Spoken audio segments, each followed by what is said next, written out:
Hello everyone, welcome to my YouTube channel maths quick learn. आज हम maths के class 9 के कुछ इंपॉर्टेंट क्वेश्चन सॉल्व करेंगे जो कि आपके ओलंपियाड की प्रैक्टिस के लिए काफ़ी इंपॉर्टेंट रहेंगे।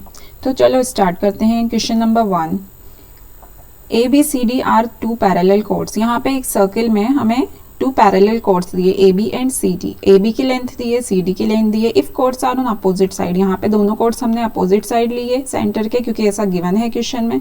And the distance between them is 17 centimetre. A B and C D के बीच की डिस्टेंस आपकी कितनी दी है? टोटल 17 सेंटीमीटर, यानी दोनों कोड्स के बीच की distance 17 centimetre. And A B is 10, ये ए बी जो है हमारा 10 सेंटीमीटर है। तो सेंटर से जब भी हम परपेंडिकुलर ड्रॉ करते हैं कोड पे, तो क्या होता है, वो उसे बाइसेक्ट करता है। मतलब ये डिस्टेंस हो गई आपकी 5 एंड ये भी हो गई 5। ओके, एंड सिमिलरली दूसरे कोड की डिस्टेंस दी है 24 सेंटीमीटर। तो यहाँ भी क्या करेगा, बाइसेक्ट करेगा। तो ये हो जाएगा 12 एंड ये हो जाएगा 12। Okay, clear.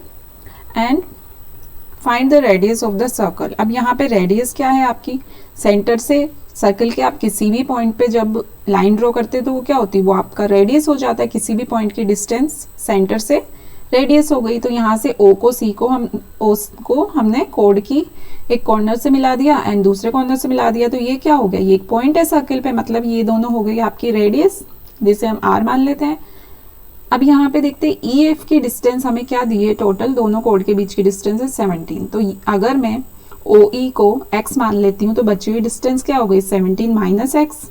मतलब ये इतने से पार्ट को अगर मैं x मान लेती हूँ तो टोटल है हमारा 17। तो ये बची हुई ओ एफ डिस्टेंस कितनी हो जाएगी, 17 माइनस एक्स। ओके, एंड हमें यहाँ पे क्या यूज करना है, पाइथागोरस थ्योरम यूज कर सकते हैं हम, क्योंकि यहाँ पे हमारा क्या बनता है, 90 डिग्री का एंगल बनता है।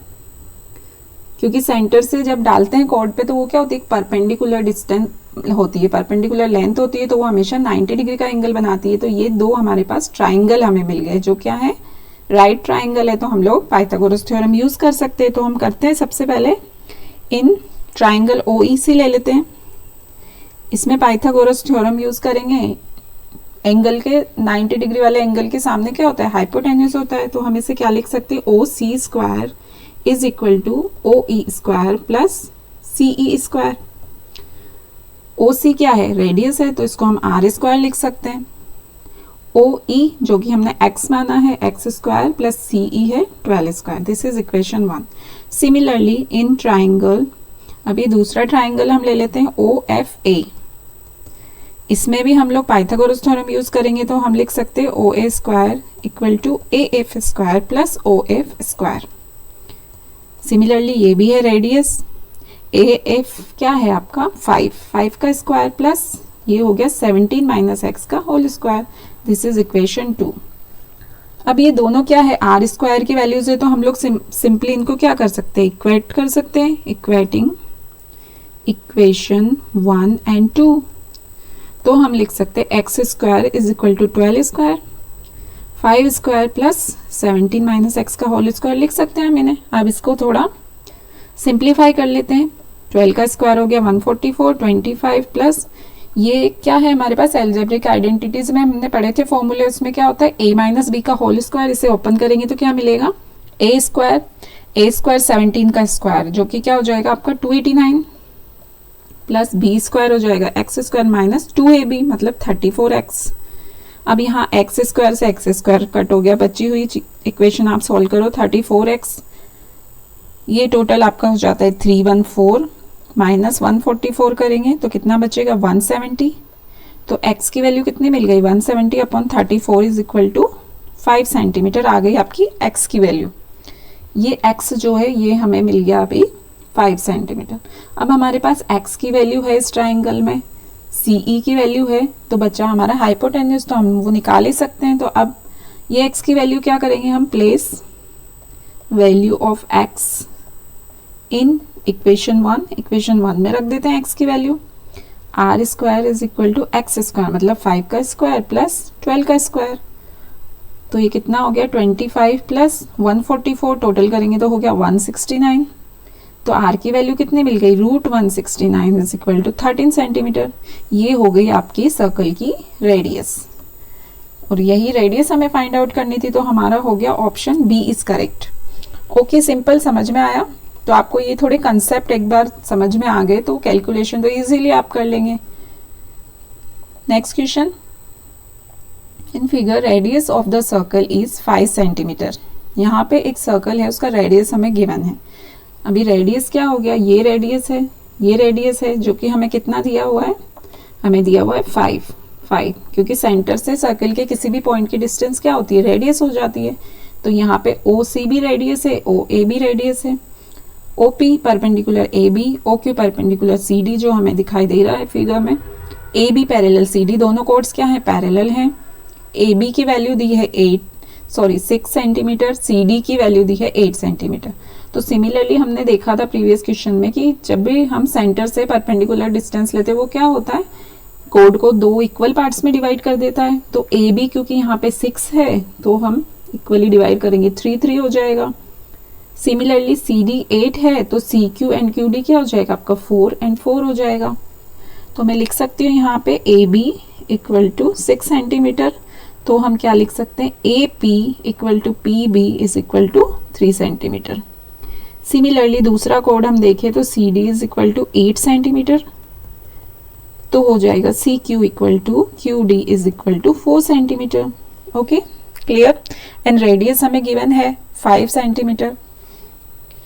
अब हम क्या कर सकते हैं, हम फिर से वही करेंगे, पाइथागोरस थ्योरम यूज करेंगे। तो in triangle O C Q, O C Q, इसमें क्या करेंगे हम, हमें फाइंड आउट क्या करना है, हमें ये डिस्टेंस फाइंड आउट करनी है, पी क्यू। ओके, तो हमें ये लेंथ तो निकालनी ही पड़ेगी। तो इस लेंथ के लिए हमें पूरी लेंथ निकालनी पड़ेगी, तभी हमारे पास पी क्यू की लेंथ आएगी। तो हम क्या करते हैं, ओ सी क्यू वाले ट्राइंगल में हम पाइथागोरस थ्योरम यूज करते हैं। तो इसमें हाइपोटेन्यूस हो गया आपका ओ सी, तो हम क्या लिख सकते हैं, O C square equal to C Q square plus O Q square. O C क्या है, रेडियस है जो कि 5 है, सी क्यू है 4 प्लस ओ क्यू हमारी डिस्टेंस है जो हमें पता नहीं है। तो ये हो गया आपका O Q square is equal to 25 minus 16 equal to 9। तो ओ क्यू क्या हो गया, √9 equal to 3 centimetre. O Q की वैल्यू मिल गई हमें 3 centimetre. Similarly in triangle O A P में क्या लिख सकते हैं हम, पाइथागोरस थ्योरम से O A square equal to A P square plus O P square. O है, ए क्या है, रेडियस है 5 का स्क्वायर, ए पी जो कि है 3 का square plus O P square. इसे सॉल्व करेंगे तो मिलेगा हमें 25 माइनस 9 इक्वल टू 16। तो OP की वैल्यू कितनी हो जाएगी, √16 इक्वल टू 4 सेंटीमीटर। तो यहाँ पे हमें मिल गया OQ हमारे पास आ गया, टोटल OP जो है वो हमारे पास आ गया। तो हम बीच की डिस्टेंस तो निकाल ही सकते हैं, क्योंकि हम क्या लिख सकते हैं, जो टोटल आपका है ये OP जो है वो क्या है, OQ प्लस QP दोनों को मिलके ही बन रहा है। तो OP हमारे पास है जो हमें मिला 4, OQ वो भी हमें मिला 3 प्लस PQ जो हमारे पास नहीं है। ठीक है, तो अब हम PQ को निकाल सकते हैं। 4 माइनस 3 इक्वल टू PQ क्या बचा आपके पास, 1 सेंटीमीटर बचा। ओके, तो अगर हमारे पास OP पूरी डिस्टेंस है, ऊपर की डिस्टेंस है, तो बची हुई डिस्टेंस तो हमने निकाल ली इजीली। ओके, तो this is 1 centimetre. Option D is correct, this is your answer. Okay, clear? तो दोनों क्वेश्चन में सिमिलर कंसेप्ट ही यूज हुआ है। ओके, पाइथागोरस थ्योरम यूज किया है क्योंकि वो परपेंडिकुलर डिस्टेंस है तो 90 डिग्री का एंगल बनाएगा, ये हमें पता होना चाहिए। एंड वो कोड को बाइसेक्ट करता है, ये भी हमें पता होना चाहिए, तभी आप आगे क्वेश्चन कंसेप्ट क्लियर होने के बाद ही आप क्वेश्चन को सॉल्व कर पाएंगे। Next question, question number 3, O is the centre of circle, find the value of angle A and B. यहाँ पे एक सर्कल है हमारे पास, यहाँ हमें दो एंगल दिए हैं 30 डिग्री एंड 40 डिग्री। और यहाँ पे क्या फाइंड आउट करना है, एंगल ए एंड बी, जो कि हमें पता है AOB एंगल ए है एंड ACB आपको दिया है एंगल बी, जो कि फाइंड आउट करना है। तो इसमें हम देख सकते हैं, अगर मैं फर्स्ट ट्राइंगल में देखूं, इन ट्राइंगल AOC में अगर मैं देखूं तो यहाँ पे आपकी सेंटर से सर्किल पे किसी भी पॉइंट की डिस्टेंस क्या होती है, रेडियस होती है। तो यहाँ पे मैं बोल सकती हूँ O A equal to O C equal to radius. ये दोनों आपकी रेडियस है और रेडियस तो पूरे सर्किल में सेम होती है, मतलब ये दोनों साइड सेम हो गई। अगर दोनों साइड सेम है तो हमें पता है जो हमारी ट्राइंगल की प्रॉपर्टीज होती है उससे कि जब भी आपकी साइड्स अगर इक्वल है कोई दो साइड्स तो उनके अपोजिट एंगल भी इक्वल होते हैं। तो यहाँ पे एक एंगल दिया है हमें 30, तो इसका अपोजिट साइड वाला एंगल क्या हो जाएगा, वो भी हो जाएगा 30। तो हम लिख सकते हैं O A O C equal to radius, so angle O A C equal to angle A C O equal to 30 degree. Okay, and similarly in triangle B O C में अगर देखें तो यहाँ भी हमें दो रेडियस दिखाई दे रही है, C O equal to O B बराबर रेडियस है, दोनों रेडियस है तो दोनों इक्वल होगी। इसलिए हम यहाँ भी देख सकते हैं कि angle O B C equal to angle B C O equal to 40 degree. तो अगर ये 40 डिग्री हो गया, ये 30 डिग्री हो गया, तो एंगल बी तो हमें मिल ही गया, क्योंकि एंगल बी क्या है, दोनों का सम है। Angle A C B equal to, इसी को एंगल बी लिख सकते हैं हम, जो कि क्या है 30 degree plus 40 degree equal to हो गया आपका 70 डिग्री। ओके, तो ये एंगल बी हमें मिल गया। अब हमें क्या फाइंड आउट करना है, एंगल ए। तो अब एंगल ए तो हमें पता ही है कि हमने जब ये सर्कल थ्योरम्स पढ़ी थी तो उसमें हमने देखा था कभी भी आपके सेम कोड से अगर दो एंगल बन रहे हैं जो कि एक सेंटर पे और एक सर्कल पे, तो क्या होगा, सेम कोड से बना हुआ सेंटर पे बना हुआ एंगल हमेशा सर्कल पे बने हुए एंगल से डबल होता है। ओके, ट्वाइस होता है। तो हम क्या लिख सकते हैं, using circle theorem, using circle theorem हम देख सकते हैं angle A O B is equal to 2 into angle A C B. अब यहाँ पे एंगल ए सी बी तो है हमारे पास, और एंगल ए ओ बी को हम क्या लिख सकते हैं, angle A 2 into A C B जो हमने अभी निकाला 70 डिग्री। तो ये कितना हो गया, ये हो गया 140 डिग्री।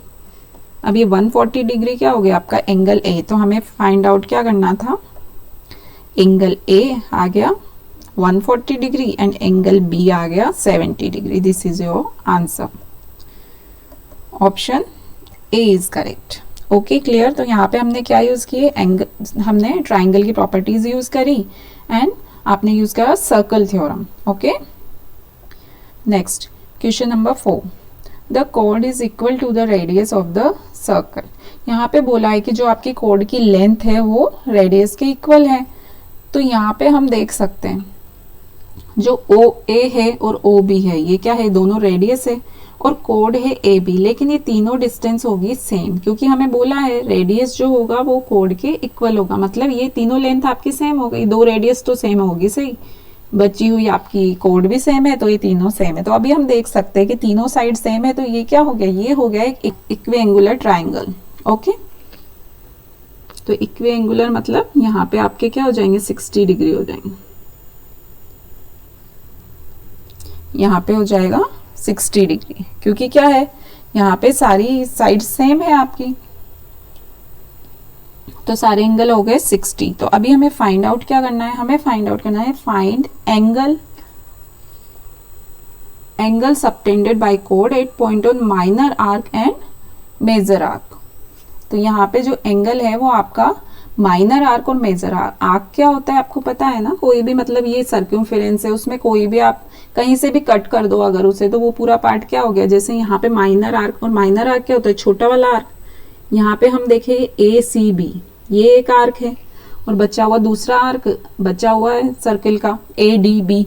तो ये क्या है, ये छोटा आर्क है, क्योंकि छोटा पार्ट है तो ये माइनर आर्क हो गया, और बचा हुआ क्या हो गया, ये बड़ा आर्क हो गया, ये हो गया आपका माइनर आर्क, और ये बचा हुआ जो है वो क्या हो गया, major arc.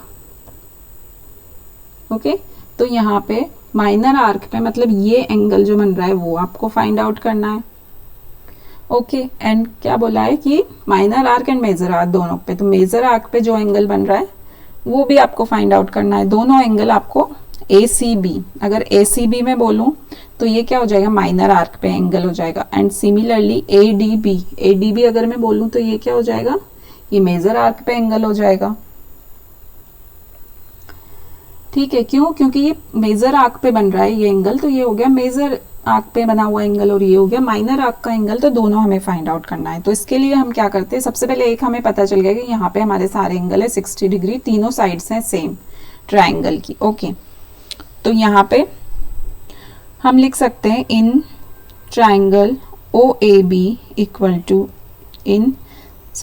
OA equal to OB बराबर AB। ये सब क्या है, ये रेडियस के बराबर हो गई ये सारी डिस्टेंस। ये हो गया इक्विलेटरल ट्राइंगल हो गया आपका। तो एंगल्स क्या होंगे, ऑल एंगल्स आपके हो जाएंगे 60 डिग्री। अब हमें पता है हमारी सर्कल थ्योरम क्या कहती है। अब एक एंगल हमें मिल गया AOB, हम लिख सकते हैं ना एंगल AOB भी मिल गया 60 डिग्री, क्योंकि तीनों एंगल है 60 डिग्री। अब हमें पता है, जैसा हमने प्रीवियस क्वेश्चन में भी देखा था, सेम कोड से अगर आपकी जो सेंटर पे एंगल है वो एंगल क्या होगा, वो डबल होगा सर्कल पे बने हुए एंगल से। इट मीन्स मैं क्या लिख सकती हूँ, एंगल AOB जो है वो क्या होगा 2 इंटू एंगल ADB। तो AOB हमारे पास है 60 डिग्री, 2 इंटू एंगल ADB। तो हम ADB निकाल सकते हैं, एंगल ADB मिल गया आपको 60/2 इक्वल टू 30 डिग्री। ओके, तो ये 60 है तो ये ADB हो जाएगा आपका 30 डिग्री।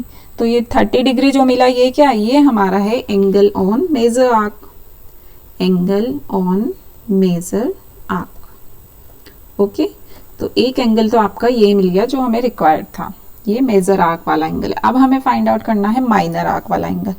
तो हम देख सकते हैं कि यहाँ पे ABD मतलब ACBD, यहाँ पे ये क्या है आपका, ये है एक cyclic quadrilateral ACBD is a cyclic quadrilateral। Cyclic quadrilateral क्यों है, साइक्लिक क्वाड्रिलेटरल क्या होता है, जब किसी क्वाड्रिलेटरल के चारों पॉइंट्स, ऑल 4 पॉइंट्स किस पे हो, सर्किल पे हो। तो यहाँ पे हम देख सकते हैं सर्कमफेरेंस पे चारों पॉइंट्स मिल रहे हैं हमें A, C, B and D। चारों पॉइंट्स किस पे, सर्किल पे है। तो मतलब हम क्या बोल सकते हैं कि ये एक साइक्लिक क्वाड्रिलेटरल है। तो हमें पता है साइक्लिक क्वाड्रिलेटरल में क्या होता है, उसकी एक प्रॉपर्टी होती है कि उसके अपोजिट एंगल्स का सम हमेशा 180 होता है। तो हम क्या बोल सकते हैं कि ये एंगल जो है, angle ADB plus angle ACB दोनों मिला के कितना होगा 180 डिग्री, क्योंकि अपोजिट एंगल का सम 180 डिग्री होता है। ADB हमने निकाल लिया 30 डिग्री, एंगल ACB नहीं है हमारे पास 180 डिग्री। एंगल ACB कितना हो गया 180 minus 30 is equal to 150, sorry 150। तो ये हो गया ACB जो कि आपका कितना आया 150। अब ये एंगल हमें कौन सा मिला ये मिला हमें angle on minor arc, minor arc. Okay, तो यही दो एंगल हमारे रिक्वायर्ड थे जो हमें मिल गए। मेजर आर्क वाला है 30 डिग्री, ये एंगल मिला हमें 30 डिग्री एंड ये एंगल मिला हमें 150 डिग्री। ओके, तो यहाँ पे आप ऑप्शन देख लो 30 एंड 150, 150 यहाँ पे 150 होगा। ऑप्शन सी इज करेक्ट, ठीक है, 150 and 30। Next question, find the ratio in which line y is equal to x minus 2 divides the line segment joining points 3 minus 1 and 8 9। यहाँ पे 2 पॉइंट्स आपको दिए हैं, सॉरी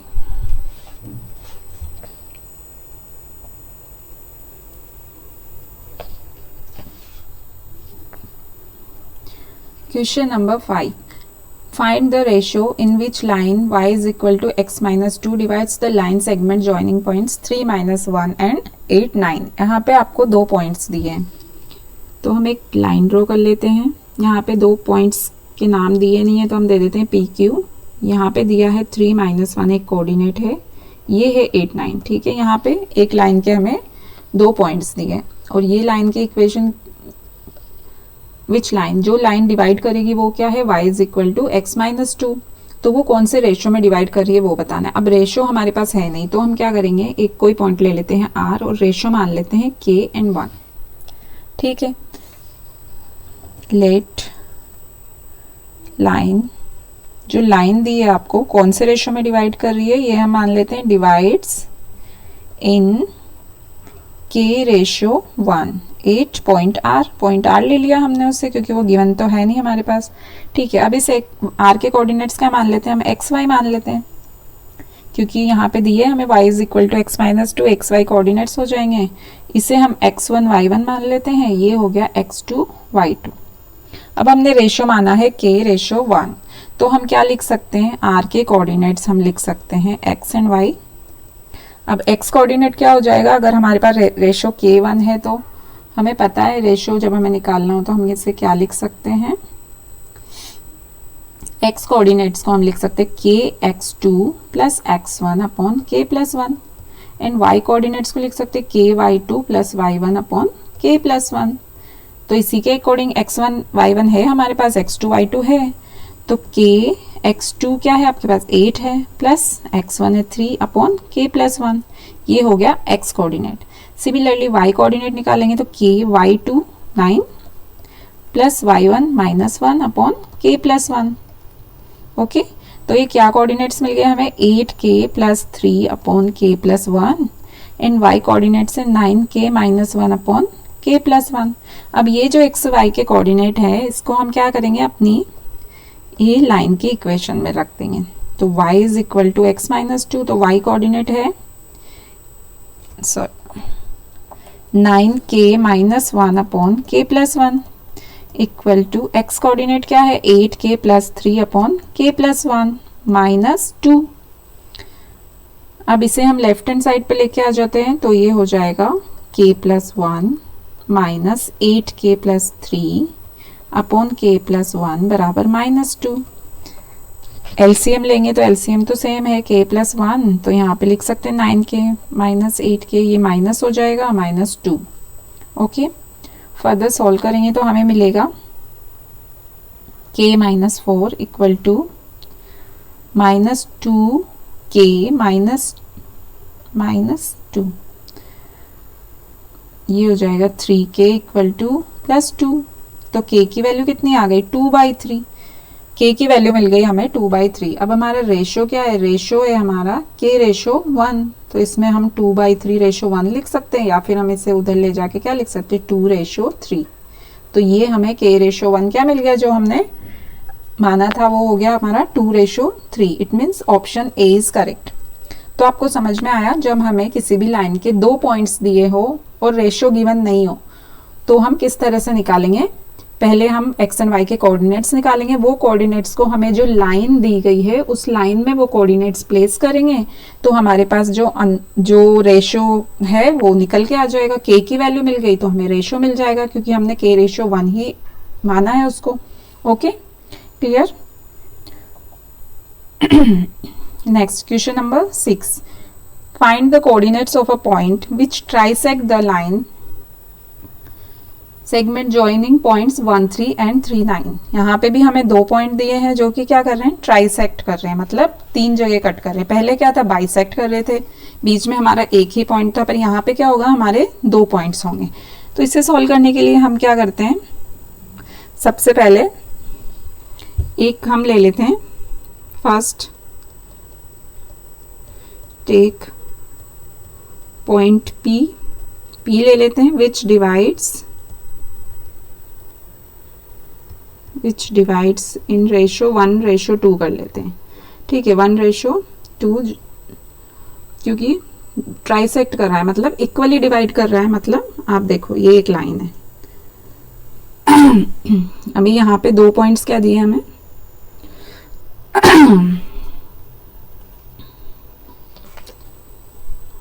L एंड M मान लेते हैं। ठीक है, अब यहाँ पे 2 पॉइंट है, एक P है और एक Q है, और ये तीनों क्या है, ये तीनों इक्वली डिस्टेंस होगी, क्योंकि ट्राइसेक्ट कर रहा है, इक्वली डिवाइड कर रहा है। तो हम सबसे पहले एक साथ तो हम तीनों का रेशो निकाल नहीं पाएंगे, तो हम क्या करते हैं, सबसे पहले एक पॉइंट ले लेते हैं जो हम लेंगे P। तो हमें पता है ये तीनों इक्वली है, तो ये बचा हुआ रेशो कितना हुआ, ये अगर 1 है तो ये बचा हुआ 2 हो गया। ओके, तो हम बोल सकते हैं कि ये जो पॉइंट्स है हमारे क्या है 1 3 3 9, ये जो पॉइंट्स है किस में डिवाइड कर रहा है 1:2 में डिवाइड कर रहा है। तो हम क्या लिख सकते हैं, इधर p के कोऑर्डिनेट्स हम क्या लिख सकते हैं x एंड y। यहाँ पे हम p के कोऑर्डिनेट्स लिख सकते हैं जैसा अभी हमने प्रीवियस क्वेश्चन में किया था, सिमिलरली वैसा ही है। तो यहाँ पे हम क्या लिख सकते हैं m n, यहाँ पे हमने वैसा रेशो मान लेते हैं, हम 1 2 को क्या लिख सकते हैं m/n भी बोल सकते हैं। तो हम क्या बोल सकते हैं, यहाँ पे कोऑर्डिनेट्स जो अगर हमें निकालने होते हैं तो हम कैसे निकालते हैं, mx2 plus nx1 upon m plus n। k ratio 1 भी मान सकते हो आप और m रेशो n भी मान सकते हो आप, ठीक है। my2 plus ny1 upon m plus n, ये हो गया y कोऑर्डिनेट। तो सिमिलरली हम वही करेंगे, यहाँ पे हमारा 1:2 है तो हम इसे क्या लिख सकते हैं 1x2 plus nx1 upon m plus n, मतलब दोनों रेशो को ऐड कर दो। सिमिलरली ये हो जाएगा 1 9 प्लस 2 3 अपॉन 1 प्लस 2। तो ये क्या हो गए, ये हमारे पास कोऑर्डिनेट हो गए p के। तो p के कोऑर्डिनेट्स क्या हो गए 5 3, 5। आप इसको सॉल्व करोगे तो ये मिलेगा। अब ये हो गया आपका दिस पॉइंट, ओके। अब हमारे पास एक और पॉइंट निकालना है, तो सेम हम वही लाइन ले लेते हैं 1 3 एंड 3 9 पॉइंट्स तो आपके सेम हैं, लेकिन अब आप ये p वाले पॉइंट को छोड़ो और अभी आप नेक्स्ट पॉइंट करना है हमें q, ठीक है। अभी ये q पॉइंट है, तो अगर वो 1:2 था तो इधर का रेशियो क्या हो जाएगा 2:1 हो जाएगा, ओके। तो यहाँ पे हमने क्या ले लिया point q divides in ratio, कौन से रेशियो में हो जाएगा 2:1।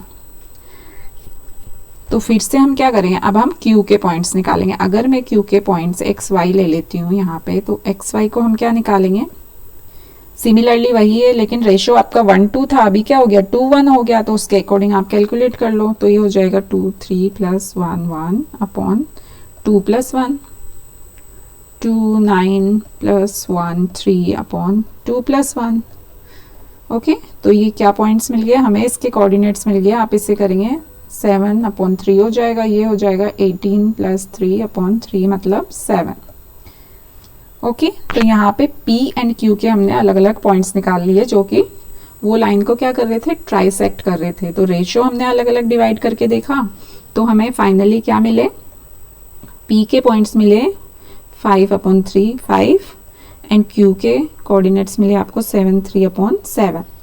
तो यहाँ पे आप ऑप्शन में देख लीजिए 5 3 5 7 3 7, ऑप्शन बी इज करेक्ट, ठीक है। तो ये P एंड Q हमारे वो पॉइंट्स हैं जो कि find the coordinates of point, जो कि पॉइंट क्या करते हैं ट्राइसेक्ट करते हैं लाइन को, ठीक है। तो ये इक्वली 3 पार्ट्स में डिवाइड करते हैं, 2 points P and Q।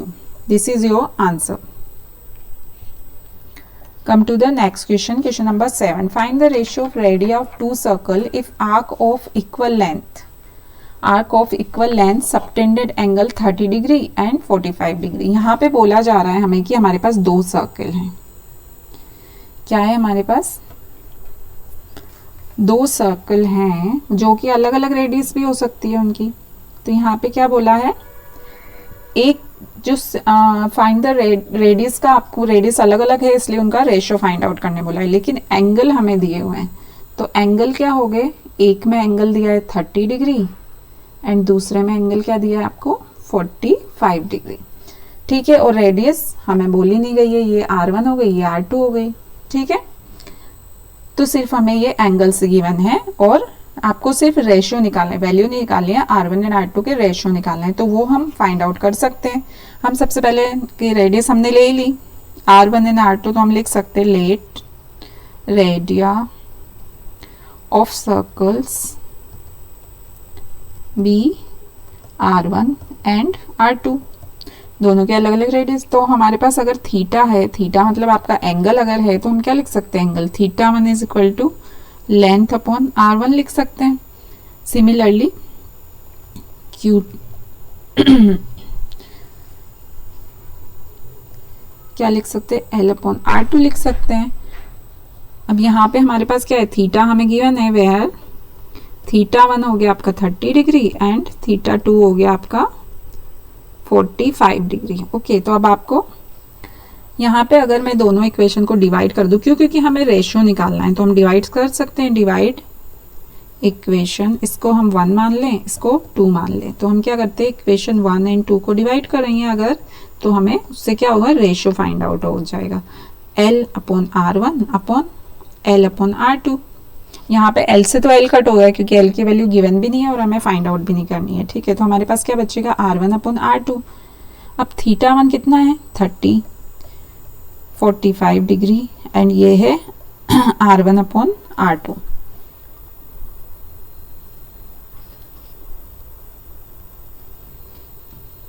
Sorry, यहाँ पे कुछ मिस्टेक किया हमने।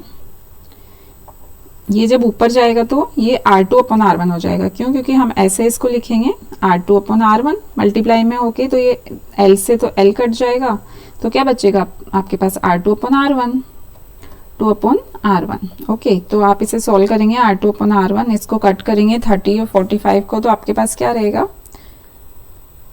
2/3। 15 से कट करेंगे 2/3 आ जाएगा। और हमें रेशो क्या निकालना है, R2 रेशो R1 आपका आ गया 2:3, और हम इसे R1 रेशो R2 लिखेंगे तो क्या हो जाएगा, उसका अपोजिट हो जाएगा 3:2। तो ये हो गया आपका आंसर, क्योंकि हमें क्या करना था, दोनों सर्किल की रेडियस का रेशियो निकालना था, जो कि मिल गया। फर्स्ट का है R1, दूसरे का है R2, तो दोनों का रेशियो क्या हो गया, 3:2। Option C is correct. Okay, clear. Next question, a chord of circle of radius 14 centimeter makes a right angle of center, find the area of major segment of the circle। यहाँ पे एक circle है आपके पास जिसकी radius आपको given है 14 centimetre है। तो सेंटर से आपके किसी भी पॉइंट की डिस्टेंस, मतलब ए और बी पॉइंट दोनों की डिस्टेंस क्या हो गई, रेडियस हो गई, तो दोनों हो गए 14। एंड यहाँ पे एंगल दिया है आपको, राइट एंगल दिया है, तो ये 90 डिग्री का एंगल भी दिया हुआ है। अब आपको बोला गया find the area of major segment of circle. ठीक है, अभी सेगमेंट क्या होता है आपको पता है, कोड एंड सर्कल के बीच की डिस्टेंस क्या होती है, सेगमेंट होती है। तो सेगमेंट क्या हो गया आपका, ये अगर मैं बात करूं, कोड जो है ए बी है, तो ए सी बी, ये जो मैंने पार्ट अभी शेड किया है, ये क्या है, ये आपका एक सेगमेंट है। और जो बचा हुआ सर्कल का पार्ट है पूरा, ये जो पूरा बचा है, ये पूरा क्या हो जाएगा, ये भी एक सेगमेंट हो जाएगा। तो जो छोटा वाला सेगमेंट होगा वो होगा माइनर सेगमेंट, जो बड़ा सेगमेंट होगा वो क्या होगा, मेजर सेगमेंट हो जाएगा। तो हमें वही बोला है, find the area of major segment, यानी ये जो छोटे पार्ट को हटा के जितना सर्कल बचा है ना, वो पूरा क्या हो जाएगा आपका, और ये पूरा उसमें आ जाएगा, पूरा जितना पार्ट है आपका, ये जो ट्राइंगल दिख रहा है वो भी उसमें कवर हो जाएगा मेजर सेगमेंट में। ओके, तो आपको ये ऊपर वाला जो पार्ट है वो हटाना, वो फाइंड आउट करना है, इसको रिमूव करना है। ओके, तो वो हम कैसे करेंगे, ए बी तो आपके कोड गिवन है, ए बी ए बी क्या है, कोड है ये आपकी, रेडियस दिया है 14 centimetre and angle A O B है 90 डिग्री। तो मेजर सेगमेंट में लिख सकती हूँ कौन सा है आपका,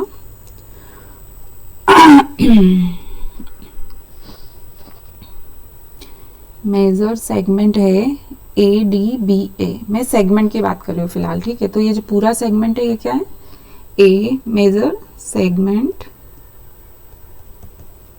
यहाँ पे ऊपर डी पॉइंट भी दिया है ताकि हम उसे नेमिंग अच्छे से दे सके। तो A D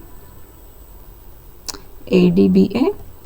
and similarly minor segment की बात करें तो माइनर सेगमेंट क्या हो जाएगा आपका, ए सी बी ए, नीचे वाला पार्ट। ओके, तो हम क्या करेंगे, पहले माइनर सेगमेंट को हमें माइनस करना है, तो हम क्या करेंगे, ये बीच का हमें एक्चुअली पूरे सर्कल में से अगर हम नीचे का पार्ट माइनस कर दे तो हमें क्या मिलेगा, मेजर सेगमेंट मिलेगा। तो हम सबसे पहले क्या करेंगे, एरिया ऑफ सेक्टर, हम पहले ये जो पूरा सेक्टर है हमारा ओ ए सी बी जो सेक्टर है, ये जो आपके पास पार्ट है ये पूरा, ये हम इसका एरिया निकाल रहे हैं। ठीक है, तो इसका एरिया, सेक्टर के एरिया का फॉर्मूला क्या होता है आपका, theta upon 360 into pi R square. Theta क्या है, 90 डिग्री है।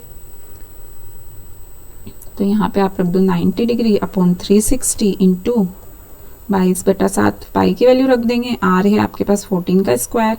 आप इसे, ये हो गया 4 टाइम्स कट, आप इसे कट करेंगे तो ये आपको मिल जाएगा 154 सेंटीमीटर स्क्वायर। ओके, ये पूरे की वैल्यू हो गई। अभी एरिया ऑफ ये जो ट्राइंगल है इसकी मैं निकालना चाह रही हूँ। Area of triangle O A B, जो बीच का ट्राइंगल है उसको हम लिख सकते हैं 1/2 आर स्क्वायर साइन थीटा।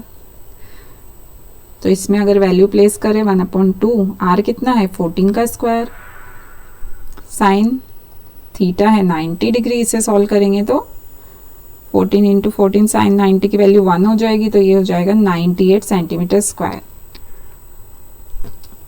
अब ये हमने क्यों निकाला, क्योंकि इससे हमें क्या मिलेगा, माइनर सेगमेंट की वैल्यू मिलेगी। माइनर सेगमेंट वो कैसे मिलेगी कि ये पूरा सेक्टर का एरिया जो कि 154 है, इसमें से अगर मैं ट्राइंगल का एरिया माइनस करती हूँ तो क्या बचता है मेरे पास, नीचे के सेक्टर का एरिया बचता है।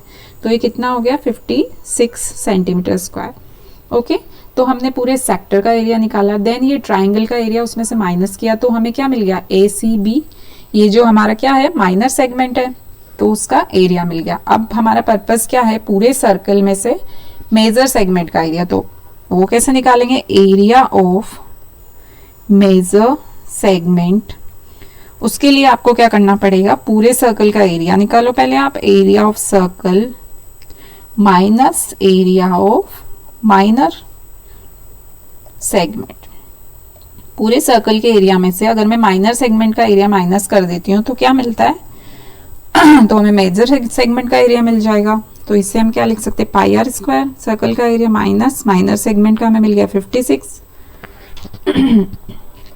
तो ये हो जाएगा 14 इंटू 14 माइनस 56, 7 2 जा, आप इसे सॉल्व करेंगे तो मिलेगा 616 minus 56 equal to 560 centimetre square. ये मिल गया हमें मेजर सेगमेंट का area. Okay, area of major segment 560 centimetre square. Option B is correct.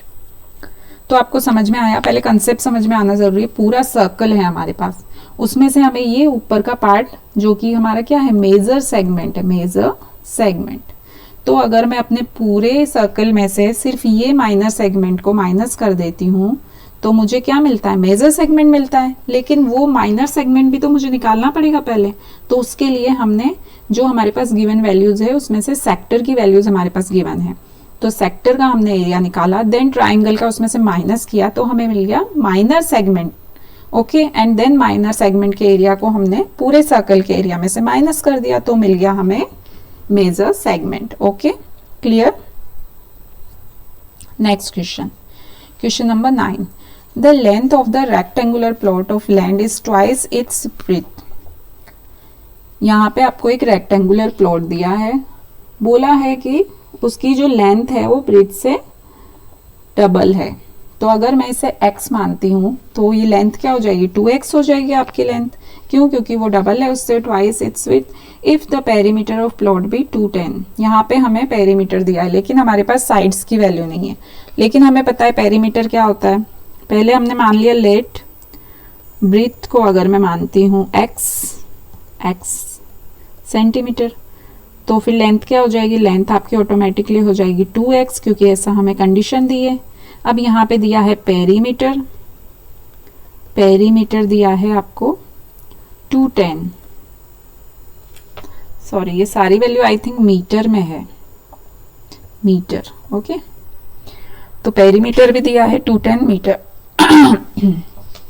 Perimeter क्या होता है आपको पता है, length and breadth, length plus breadth लिख सकते हैं हम 210। तो ये लेंथ और ब्रेथ क्या है हमारे पास, ये हमारे पास है अभी x प्लस 2x लिख सकते हैं इसे।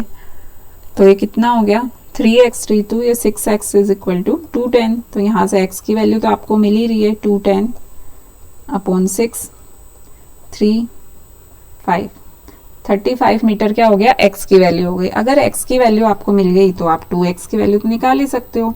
2 इंटू 35 70। तो ये क्या हो गई, ये हो गई आपकी ब्रेथ, ये हो गई लेंथ। अब हमें क्या फाइंड आउट करना है, एरिया। तो एरिया ऑफ रेक्टेंगुलर प्लॉट आपका कितना हो जाएगा, लेंथ इंटू ब्रेथ। तो आप कर दोगे 70 इंटू 35, तो क्या मिल गया हमें, इसको मल्टीप्लाई करेंगे तो मिलेगा 2450 मीटर स्क्वायर। ये क्या मिल गया हमें, ये मिल गया हमें एरिया। ओके हमारे पास साइड्स का रेशियो था एंड पेरीमीटर था, तो उससे हमने पहले रेशियो क्लियर किया, दोनों length and breadth find out की, देन सिंपली हमने एरिया निकाल दिया, क्योंकि एरिया का फॉर्मूला होता है length into breadth. Okay clear, simple. Next question, question number 10। अब ये कुछ surface area and volume chapter के कुछ क्वेश्चंस हैं। The inner dia of a glass is 7 centimetre. It has a raised portion at the bottom in the shape of hemisphere. If the height of glass is 16, find the actual capacity of glass. तो यहाँ सबसे पहले हम एक glass draw कर लेते हैं। ये हो गया आपका ग्लास। ओके अब क्या बोला गया है हमें, एक हेमिस्फेयर भी बोला गया है हमें, ग्लास के नीचे जो है एक हेमिस्फेयर भी दिया गया है हमें। ओके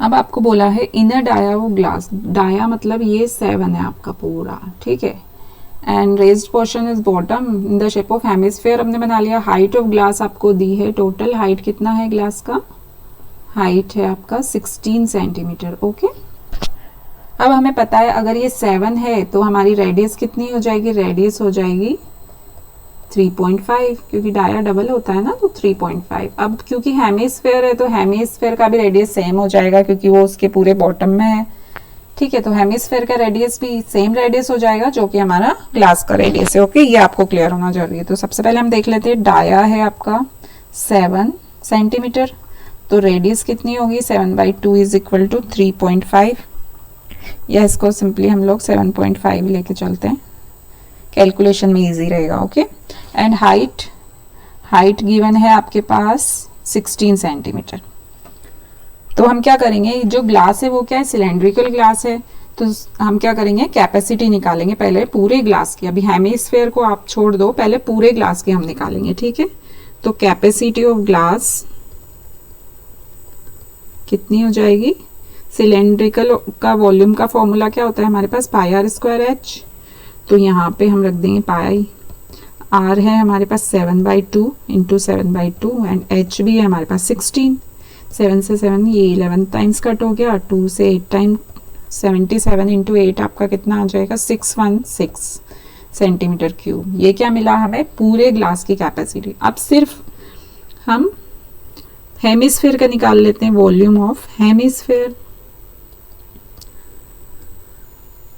हेमिस्फेयर शेप जो है उसका, हेमिस्फेयर का आपका वॉल्यूम का फॉर्मूला क्या होता है, 2/3 πr³। तो ये हो गया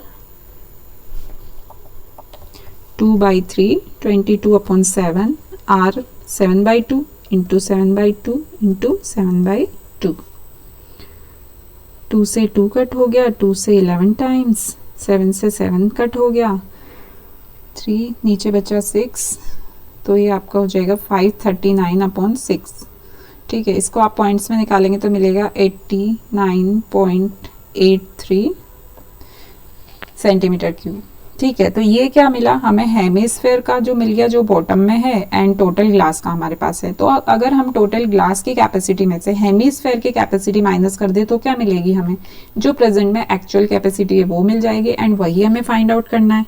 तो हम कैसे निकालेंगे, एक्चुअल कैपेसिटी जो है उसमें हम पूरे ग्लास की कैपेसिटी जो कि है आपकी 616 माइनस हेमिस्फेयर की कैपेसिटी जो कि है 89.83, तो हमारे पास क्या बचेगा, हमारे पास बचेगा 526.17 सेंटीमीटर क्यूब।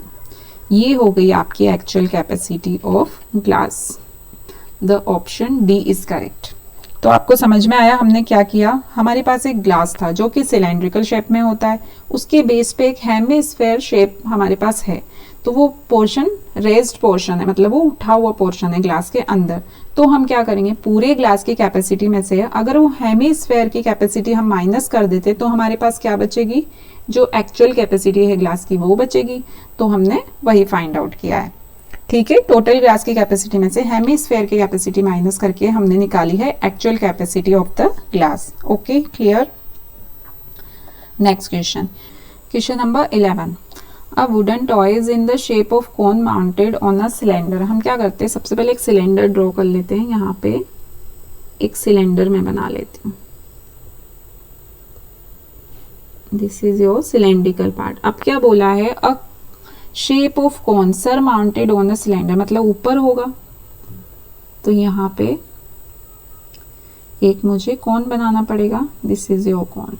ओके, तो क्या बोला है, total height of the toy. जो ये दोनों शेप से मिलके आपका जो टॉय बन रहा है उसकी टोटल हाइट कितनी दी गई है, दी गई है आपको 26 centimetre.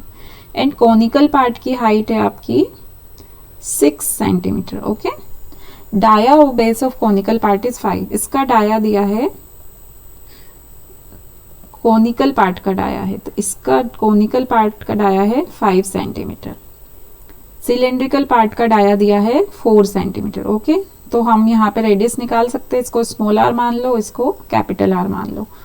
Find surface area of toy. तो ये सारे इंफॉर्मेशन हमें गिवन है. हमें क्या फाइंड आउट करना है, हमें फाइंड आउट करना है टोटल सरफेस एरिया. अब हमें देखना पड़ेगा कहाँ पे कोई एरिया ओवरलैप तो नहीं हो रहा है, उससे हमें माइनस भी करना पड़ेगा. एंड बचे हुए पूरे एरिया को हमें टोटल करना पड़ेगा. ठीक है, तो उसके लिए आपको पहले क्लियर होना जरूरी है. अभी सबसे पहले हम क्या करेंगे, सिलेंड्रिकल का निकालेंगे, कोन का निकालेंगे, दोनों को ऐड कर देंगे. एंड जो चीज़ ओवरलैप हो रही है उस वाले एरिया को माइनस कर देंगे.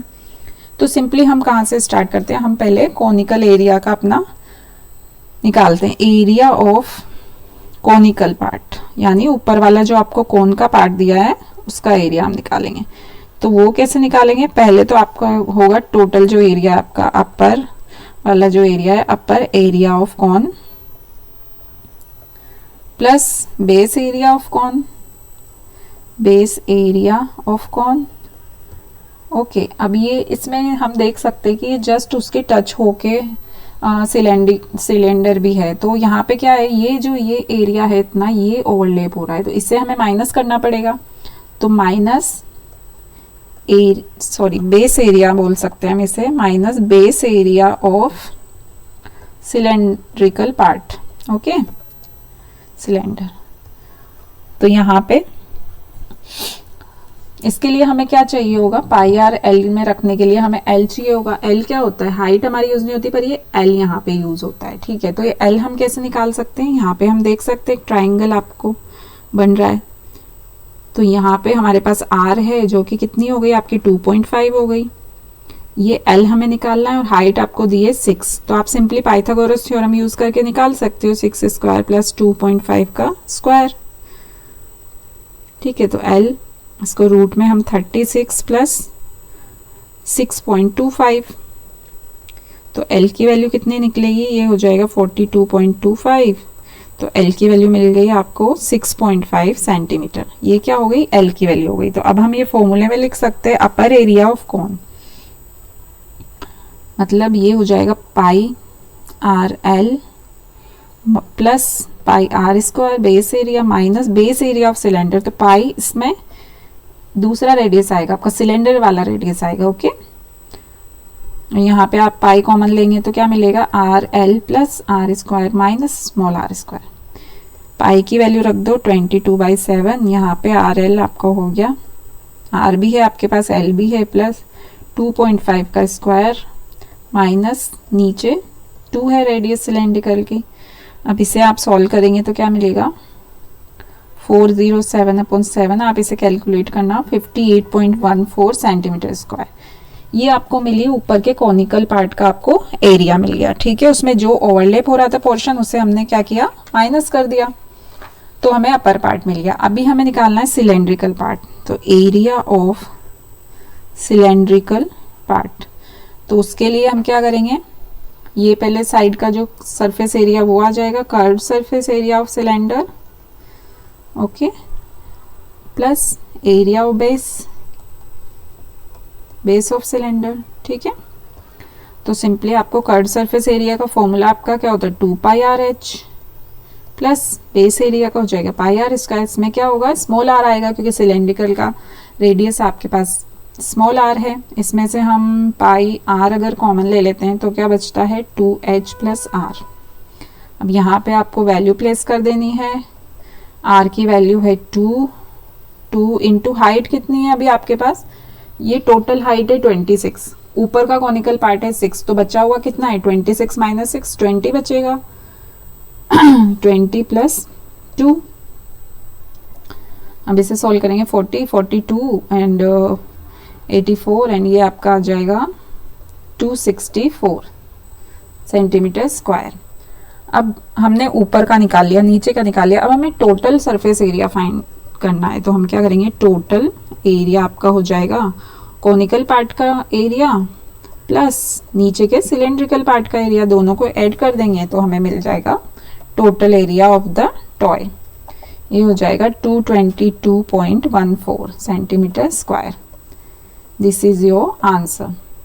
तो हमने क्या किया, टोटल एरिया निकालने के लिए पहले कॉनिकल पार्ट का सरफेस एरिया निकाला, देन सिलेंड्रिकल का निकाला और दोनों को ऐड कर दिया। और जो ओवरलैप पोर्शन हो रहा है उससे आप माइनस करना ना भूलो, अदरवाइज क्वेश्चन गलत हो जाएगा। Okay, next question, question number 12। A cylindrical tub of radius 5 centimetre and height 9.8 centimetre. यहाँ पे एक टब दिया है हमें, तो हमें टब की शेप बना लेते हैं सबसे पहले। ओके, रेडियस आपको 5 दिया है, रेडियस 5, उसका हाइट दिया है 9.8 centimetre. Okay, then a solid in the form of right circular cone mounted on a hemisphere। यहाँ पे फिर से हमें एक शेप दी है, यहाँ पे दिया है एक कोन शेप दी है एंड वो हेमीस्फेयर पे, ये नीचे जो है क्या है हमारा एक हेमीस्फेयर शेप है, उसके ऊपर कौन है। Okay, if radius of hemisphere, इसका रेडियस आपको दिया है 3.5, height of cone outside the hemisphere, मतलब सिर्फ आपको हाइट दी है कोन की आउटसाइड हेमीस्फेयर, तो आप हेमीस्फेयर की हाइट को उसमें इंक्लूड ना करें। 3.5, सॉरी दिस इज 5। तो आपको वॉल्यूम वाटर का फाइंड आउट करना है। जब हम ये शेप, अपनी जो शेप दी है, इस शेप को अगर मैं टब में डाल देती हूँ तो बच्चा मेरा वॉल्यूम कितना होगा वो हमें फाइंड आउट करना है। तो हम क्या करते हैं, सबसे पहले जो टोटल हमारा वॉल्यूम है टब का वो निकाल लेते हैं। Volume of water in tub,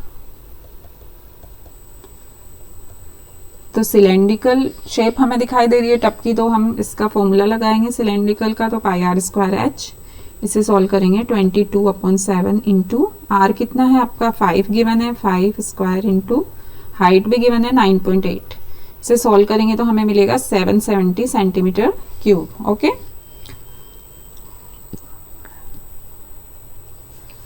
अब हमें ये दूसरी शेप का अपना वॉल्यूम निकालना पड़ेगा। तो वॉल्यूम ऑफ सॉलिड, जो सॉलिड हमें दिया है उसका क्या निकालेंगे हम, वॉल्यूम ऑफ हेमिस्फेयर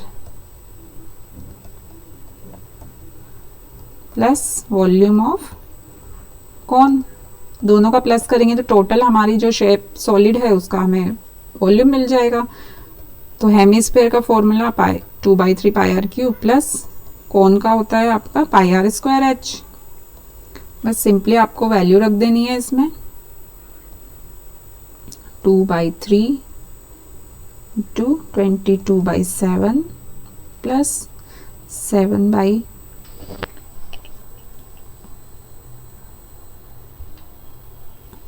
इसका है 3.5 3.5 भी लिख सकते हैं, हाँ ठीक है चलो यही लिख दो, क्यूब प्लस 1/3 22/7 इंटू आर मतलब 3.5 का स्क्वायर इंटू हाइट गिवन है हमें, कौन की हाइट सिर्फ हमें चाहिए तो 5।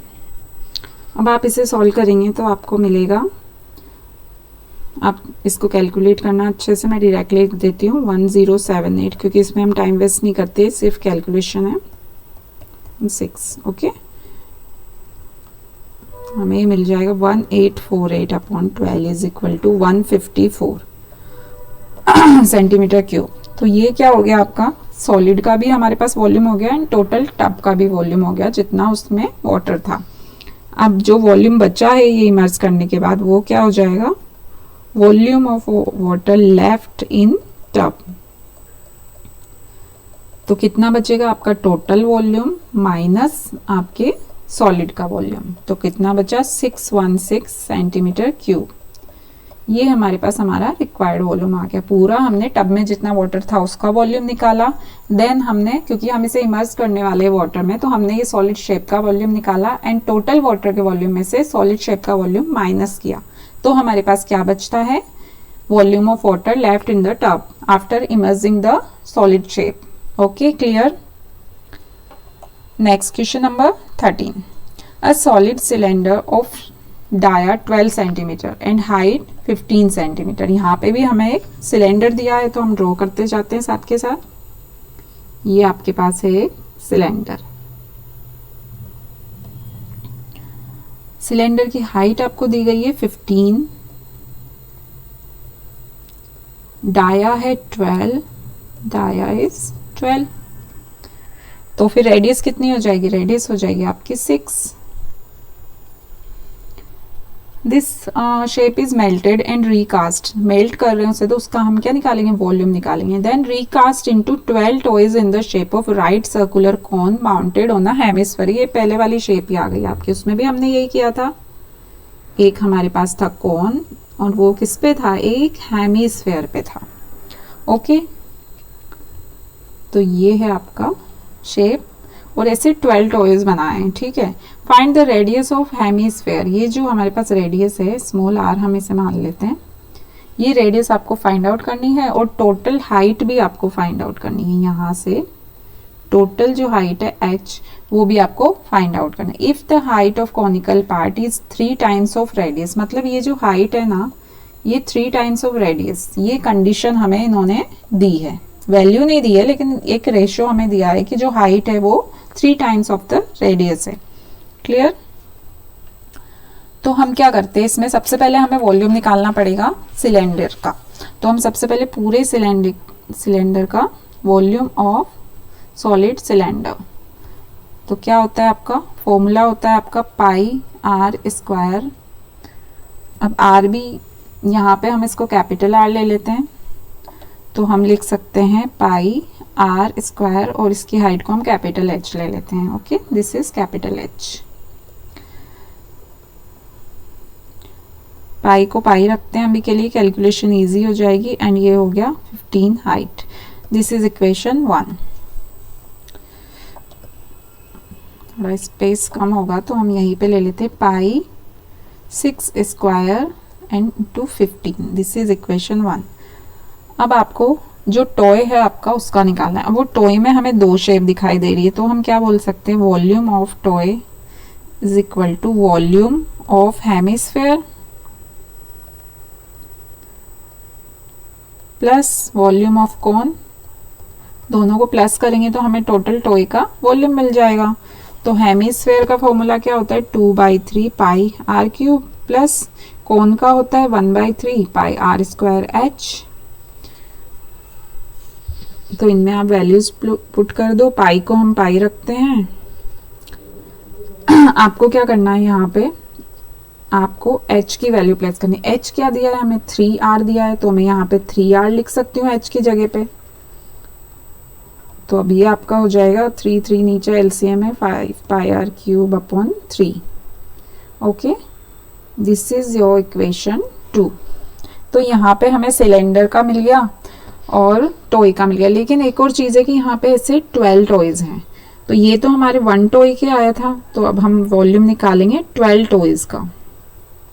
तो कितना हो जाएगा, इसको 12 से मल्टीप्लाई कर देंगे, पाई आर क्यूब अपॉन 3। ये हो गई आपकी इक्वेशन 3। अब इक्वेशन 1 एंड 2 हमें पता है, सॉरी 1 एंड 3 हमें पता है कि जो हमारा ये सिलेंडर है ये हमारा ओरिजिनल शेप था। अब इसके बाद हमें ऐसे 12 टॉयज में कन्वर्ट किया है हमने। तो हम ये जो 12 टॉयज का वॉल्यूम है इसे हम अपने ओरिजिनल सिलेंडर के वॉल्यूम से इक्वेट कर सकते हैं। तो टोटल हमारा क्या है, फर्स्ट वाला पाई 6 स्क्वायर इंटू 15, ये हमारा टोटल सिलेंडर का है। तो इसे हम 12 टॉयज के वॉल्यूम से, जो कि हमारा क्या है, इक्वेशन 3 में है, दोनों को हम क्या कर सकते हैं, इक्वेट कर सकते हैं, क्योंकि दोनों बराबर ही हो गए। इधर से मेल्ट करके हमने इधर रिकास्ट किया, तो दोनों के वॉल्यूम इक्वल कर दिए। तो अब हमें ये मिलेगा, क्रॉस मल्टीप्लाई करके आपको ये हो जाएगा 15 इंटू 6 स्क्वायर आर क्यूब आपका हो जाएगा 3 की पावर 3। तो यहाँ पे आर की वैल्यू आपको मिल जाएगी 3 सेंटीमीटर। तो ये हमारे पास रेडियस हो गया 3 सेंटीमीटर। अब यहाँ पे आपको बोला था find the radius of hemisphere and total height of toy. तो रेडियस तो हमें मिली गई 3 सेंटीमीटर एंड आपकी हाइट कितनी है, हाइट हमने बोला था 3r है, तो 3 इंटू 3, ये हो गया आपका 9 सेंटीमीटर।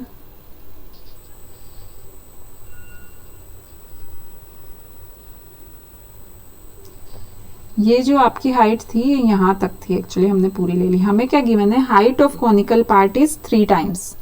ओके, तो ये हो गया आपका 3, लेकिन हमें क्या टोटल हाइट निकालनी है। तो टोटल हाइट तो हमारी ये हो जाएगी h प्लस आर, तो 9 plus 3 is equal to 12 centimetre. Okay, तो ये हमारी टोटल हाइट हो गई। हमें कौन की हाइट निकालनी है, हमें किसकी निकालनी है, हमें निकालनी है टोटल हाइट ऑफ टॉय। तो हमारी रेडियस ऑफ हेमिस्फेयर तो वही हो गई जो हमारी कौन की है, दोनों की रेडियस सेम है, तो आर मिल गया आपका 3 centimetre. This is your answer. And the second one is total height of the toy. Total height कितनी है आपकी, कौन की हाइट प्लस यहाँ पे रेडियस जो है वो हाइट हो जाएगी हेमिस्फेयर की, तो 9 plus 3 is equal to 12 centimetre. This is your answer. 3 and 12, option D is correct. Okay, तो यहाँ पे आपको ये ध्यान रखना है कि आप जब किसी चीज को मेल्ट कर रहे हो तो मेल्ट करके जो बनेगा एंड जो बिफोर वो था, दोनों का क्या होगा, वॉल्यूम इक्वल होगा। जब आप ये दोनों वॉल्यूम इक्वल करेंगे तभी आपको रेडियस फाइंड आउट हम कर सकते हैं। ठीक है, next question, from solid cylinder whose height 12 centimetre and dia 10 centimeter, a conical cavity of same height and of same dia is curved, find the total surface area of remaining solid। ये थोड़ा different है। अभी इसमें क्या करना है, हमें एक सिलेंडर बनाना है। सबसे पहले this is your cylindrical shape. अब क्या बोला गया है कि एक कॉनिकल शेप, अब बाकी क्वेश्चंस में हमने क्या देखा था, वो बाहर था अटैच किया हुआ, लेकिन यहाँ पे अंदर उसको डाला गया है। मतलब एक कॉनिकल शेप है आपकी, यहाँ पे ये एक आपकी कॉनिकल शेप है। हमने इस शेप में क्यों बनाया, क्योंकि हमें बोला है कि उस कॉनिकल शेप की हाइट भी सेम है। ये जो हाइट है 12 सेंटीमीटर है, ये कॉनिकल पार्ट की भी सेम बोली है एंड डाया भी सेम बोला है। तो ये डाया भी हमने यहाँ पे क्या किया, ये सेम है डाया। तो डाया कितना है आपका 10 सेंटीमीटर, तो ये भी सेम है। तो इस तरह से हमने हाइट एंड डाया सेम रखते हुए कौन अंदर डाला है। ठीक है, तो अब टोटल सरफेस एरिया अब आपको निकालना है। तो हम कैसे निकालेंगे, सबसे पहले हमें पता है कि यहाँ पे क्या है, रेडियस एंड हाइट सेम है। तो पहले हमें इसकी क्या निकालनी पड़ेगी, स्लेंट हाइट एल। कोन में हमें क्या चाहिए, हमारे पास हाइट तो है, डाया भी है, मतलब रेडियस भी आपकी निकल जाएगी। यहाँ पे स्लेंट हाइट आपको निकालनी पड़ेगी सबसे पहले। तो हम वो कैसे निकालेंगे, स्लेंट हाइट पाइथागोरस थ्योरम लगाएंगे तो L square equal to R square plus H square हो जाएगा। तो एल स्क्वायर आर कितना है आपका, टोटल डाया है 10, तो आर हो जाएगा 5 प्लस एच हमें दिया है 12 का स्क्वायर, तो ये हो गया 25 प्लस 144 इज इक्वल टू 169। तो स्लेंट हाइट हो गया √169 इज इक्वल टू 13 सेंटीमीटर क्या हो गया आपका स्लेंट हाइट हो गया। तो अब हम क्या कर सकते हैं, अब हम सरफेस एरिया निकाल सकते हैं कौन का। तो हम निकालेंगे सबसे पहले कर्व्ड सरफेस एरिया ऑफ कौन, फॉर्मूला होता है आपके पास पाई आर एल। अब हमारे पास सारी वैल्यूज है, आर गिवन है हमारे पास 5 एंड स्लेंट हाइट एल जो हमने निकाली वो है 13। तो कितना होता है आपके पास 47। इसको आप ऐसे ही रख लो, डेसिमल में कन्वर्ट मत करो अभी। अब क्या करना है, अब सिलेंड्रिकल का भी निकालना पड़ेगा हमें। तो curved surface area of cylinder. इसका फॉर्मूला आपको सारे याद होने चाहिए एकदम by heart. 2 pi R H, 2 into 22/7 into R तो सेम है दोनों में, सिलेंडर और कोन में दोनों हाइट एंड रेडियस क्या है हमारा सेम है, 2640/7 सेंटीमीटर स्क्वायर। और ये लोअर बेस का अभी हमें निकालना पड़ेगा, सिलेंड्रिकल का जो लोअर बेस है, लोअर बेस ऑफ सिलेंडर वो है पाई आर स्क्वायर। सर्कल का एरिया क्या होता है पाई आर स्क्वायर, आर है 5 स्क्वायर, तो ये कितना हो गया आपका 550/7। अब आपको क्या निकालना है, जो रिमेनिंग सॉलिड है उसका सरफेस एरिया निकालना है।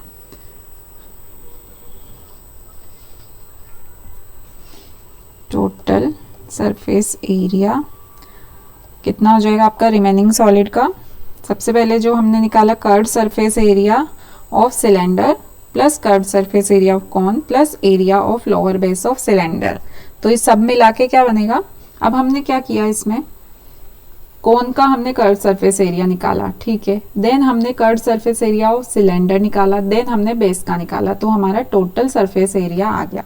हमें टॉप का नहीं निकालना है। टॉप का क्यों नहीं निकालेंगे हम, आपको कंसेप्ट समझ में आया होगा। हमने सिर्फ एक बेस क्यों लिया सिलेंडर का, हमने इसलिए लिया क्योंकि वो अंदर उसमें बोला है कि कैविटी एक कॉनिकल कैविटी है, मतलब वो ऊपर से तो होलो होगा, वो वहां पे कोई सॉलिड नहीं है हमारे पास, तो हमें वो एरिया माइनस करने की कोई जरूरत नहीं है, ठीक है। तो हमारे पास क्या एरिया बचता है, सिलेंडर का आसपास का एरिया प्लस सिलेंडर का बेस एरिया प्लस ये जो कॉनिकल शेप है इसका आसपास का कर्व्ड सरफेस एरिया, एंड ऊपर कोन ओपन है एंड सिलेंडर भी ऊपर से ओपन है क्योंकि वो सेम प्लेस पे हैं, दोनों होलो हैं ऊपर से। ओके, तो आपको क्लियर हुआ। टोटल सरफेस एरिया क्या हो जाएगा आपका, curved surface area of cylinder जो कि हमने यहाँ लिया है 2640/7 plus curved surface area of cone 1430/7 plus base area cylinder का, सारे एरिया हमने प्लस कर दिए। तो अब हमारा टोटल हो गया यहाँ पे 4620/7 660 centimetre square. This is your answer. Okay, तो आप थोड़ा कंसेप्ट क्लियर करके चलो, माइंड क्लियर होना चाहिए कि इमेजिनेशन बनाओ। ऑब्जर्वेशन अगर आपकी अच्छी होगी क्वेश्चन के अकॉर्डिंग, आप अगर डायग्राम अच्छे से बना रहे हो, उस चीज को समझ रहे हो कि कहाँ से होलो है कहाँ पे सॉलिड है, कौन सा कर्व सरफेस एरिया कौन सा बेस एरिया हमें ऐड करना है, कौन सा माइनस करना है, ये कंसेप्ट अगर आपको क्लियर है, then surface area and volume के questions not a big deal, आप इजीली सॉल्व कर सकते हो। Okay, clear. तो ये हो गए हमारे आज के क्वेश्चन खत्म। नेक्स्ट वीडियो में हम और क्वेश्चंस के साथ आएंगे, थोड़े अच्छे अच्छे इंपॉर्टेंट क्वेश्चन लेके आएंगे, ठीक है। तो आज के लिए आता है हमारा आज का question, one angle of cyclic quadrilateral is twice its opposite angle, then find the smaller of the two angle. आज का हमारा क्वेश्चन है, आप इसे खुद से सॉल्व करो एंड मुझे कमेंट में आंसर बताओ, ठीक है। यहाँ पे आपको ध्यान देना है कि यहाँ पे एक साइक्लिक क्वाड्रिलेटरल है, तो उसकी प्रॉपर्टीज क्या है वो आपको यूज करनी है। एंगल, हमें एंगल की वैल्यू नहीं दी है लेकिन उनका रेशियो दिया है, 1:2 है। एक एंगल है, दूसरा अपोजिट एंगल उससे डबल है। Okay, clear. तो आप अपनी प्रॉपर्टीज लगाओ सर्कल की, साइक्लिक क्वाड्रिलेटरल्स की, एंड देन सॉल्व करके एक्स की वैल्यू फाइंड आउट करो। एक्स की वैल्यू मिली तो आपको क्या मिल जाएंगे, एंगल्स मिल जाएंगे, तो उसमें से आपको क्या बताना है, स्मॉलर एंगल बताना है, ठीक है, क्लियर। ओके बच्चों, आज के लिए इतना ही काफी है, मिलते हैं नेक्स्ट वीडियो में, सी यू।